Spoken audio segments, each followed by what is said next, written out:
Two sides, one purpose. This is Side by Side, an inside look at the people shaping our healthcare.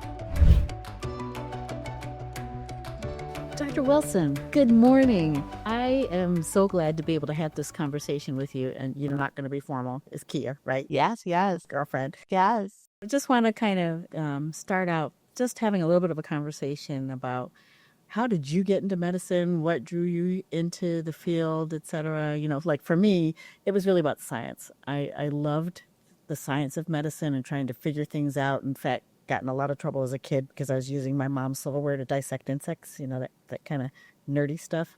But then really just had a love for people. And so what got you into medicine? So when I reflect about my interest in medicine and what like kind of sparked that for me, it was about fifth grade that I always knew I wanted to be a doctor and I wanted to take care of children because I love children. I always was that helper, that big sister. So you were one of those that knew you were going to be peds from From the get-go. From the get-go. Okay.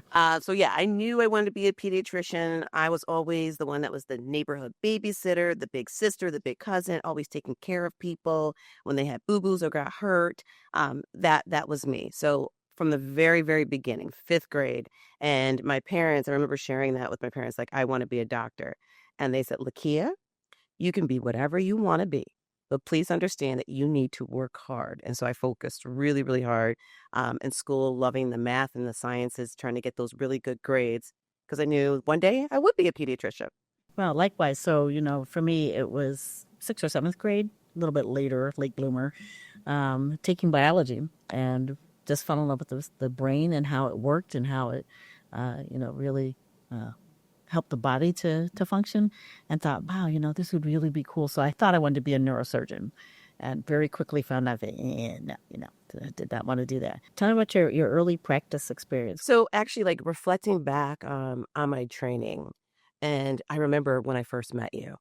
I was a medical student on my internal medicine rotation, and I was not feeling adult medicine at all, at all. But you were like a great inspiration of like saying, this is what you need to do. This is how you get through it. These are the things you need to focus on. How did you decide to do more admin, or, how did you get into doing other things? Good question. When you take leadership roles or you take these advocacy roles or these seats at the table, initially you think, am I good enough? Am I bringing the right expertise to the table? But then when you look around the table, because you've been in the game for a while, right? And Rochester is your home, that you know the individuals at the table. For you, for example, having this relationship that we've had almost 18 plus years, being able to connect with someone to say, okay, this is what I'm thinking, or I'm thinking of this project, or this is what I'm hearing. What have you seen from your lens? How can we collaborate together? Recommendations, suggestions, etc. It really is about having trusted partners because no one person can do this alone, right? No one organization can do this alone. And what I've learned is that along the way, I've made lots of friendships, having mentors, sponsors, what have you, that really helps me love the journey, cherish it, and really live in the moment. And I think about a little bit about my journey. It was really kind of circuitous. So going from being employed in practice with a very diverse patient population to going to solo private practice, to not even having a nurse. I had a secretary, and then ultimately deciding to close that practice because of the requirements in the Affordable Care Act and really needing to have populations of people that you can impact. For me, that was really when I started to see that the way to make a change is at a higher level, right? Through policies, through advocacy. I think for us, it's been great that we've been able to continue that collaboration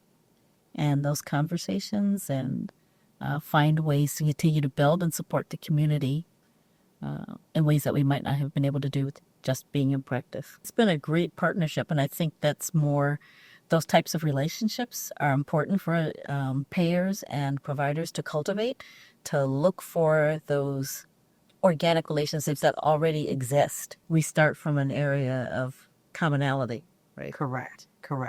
And we've been around long enough to see how healthcare is changing and how we have to be innovative. And as I've said before, not one system can do this all. There has to be partnerships when we're caring for our patients in the community. And now our patients in the community have choices, right? They are way more informed than they were 20, 30, 50 years ago. And they are the experts of their own lives, their lived experience. And they come to us not for the answers, more of information so they can make informed decisions about their healthcare for themselves as an individual or their family. So what the services that we provide are a little different than what we did 20, 30, 50 years ago. Yeah, that's such a really good point. And you see that in generational differences. I love adolescents because they ask questions. Right. And they really want to know where I'm getting my answers from or my recommendations. And I love the partnership of us having a conversation of what they're looking for in their care and what I can provide. Yeah, and I think that's a great analogy to the partnerships that we have as payer and provider. And it's our training experience, et cetera, that gives us the expertise. Yes. And so similarly, from providers have a level of expertise in managing patients, payers have a level of expertise in making sure that there's equitable care provided across the board. And so really coming together as one to partner in making sure that we're improving overall healthcare outcomes, right? Because we're seeing a time of illness now that we've never seen before. Absolutely. And what I'm most excited about when we discuss partnerships like this is the sharing of data, the sharing of services and programs. For example, we may say to you, did you know we were doing this? You're like, I did not. I was not aware. Were you aware that we were doing this? Wow, I was not aware. And it's not a competition of like what services that either of us would provide, but it's more of being informed of what is occurring out in our communities. So I'm very excited about that work. When you think about like your partnerships, originally it may have been like-minded people or who were doing the same thing. But now when we develop any type of service or program, we say, who needs to be at the table? Okay, it's the providers, the clinicians. Okay, let's have the payers. Let's get some patients, people voice from the community. This organization also provides this service. And so all of us coming to the table to discuss how do we improve a certain metric? How do we improve the lives of those in Rochester and beyond? Yeah, I think that's really where the collaboration has shifted. Where in the past it would have been the provider's just going to take care of the clinical aspects, take care of the patient, and the insurance company, the payer, is just going to come along with the money and provide the funding for it. And now we're looking at innovative ways to say, how do we make a difference in the community? Where is there a need? How do we reach out to folks that don't have a provider, that don't have means, that don't have access to care? And how do we collaborate together to build that partnership so that everybody benefits? Absolutely. And getting feedback from the community and our patients. When we look at those that have providers and may not engage in care, what are those barriers and how can we work with the families, work with the providers to improve those relationships? Are we missing something? Are there gaps that we don't even see and we don't even know about? And I think that's really important of getting that feedback, not only from the patients in the community, but from the payers and the providers. Yeah, how are we innovative in changing our delivery care models, right? I mean, COVID taught us a lesson. Oh, a lot. A lot.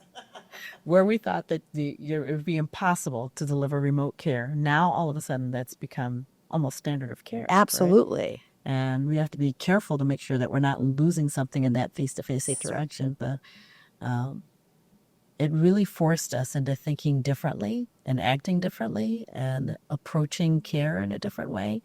And I think of now of all the post-COVID impacts about like how many people are not getting vaccinations, right? How many people are not getting their screening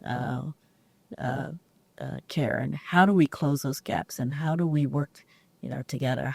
Why are we seeing so much catastrophic illness now? Right. And now with the advent of very expensive medications and interventions and things like that, where we're prolonging life, but not necessarily the quality of life, how do we work together to improve all that? And I think that piece is extremely important. And as we keep coming back to that foundation of trust, right? With your patients or the payers or the clinicians, having those relationships, having conversations like this are really key. But then also looking at how do we improve healthcare overall?